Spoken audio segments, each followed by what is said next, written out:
அசிங்கப்படுத்தக்கூடிய வரலாறு நிறைய இருக்கு. முத்துராமலிங்க தேவருக்கு கல்யாணம் பண்ணி வச்ச சமுதாயம் இது.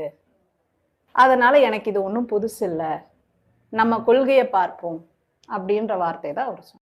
இல்லாம ஒரு பொண்ணை கடத்திட்டு போய் நீங்க வலுக்கட்டாயமா புணர்ந்தாதான் வன்புணர் வச்சாதான் அது குற்றம்.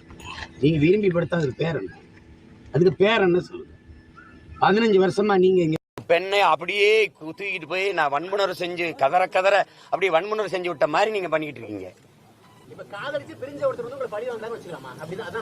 இது காதல்னு ஒண்ணு இருந்தா, காதலிச்ச ஒரு பெண் உலகத்துல யாராவது காதல்னு ஒண்ணு இருந்தா இப்படி முச்சந்தில நின்று இப்படி கத்திட்டு யாராவது இருப்பாங்களா? இது காதலா கன்றாவியா?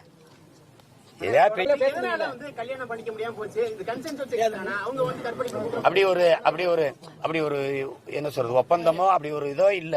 ஆங்கிலத்துல கமிட்மெண்ட் சொல்லுவாங்க, அப்படி ஒன்னே இல்ல. அது சரியே வரல. அதோட அது திருமணம்ங்கிற அந்த இடத்துக்கே வரல.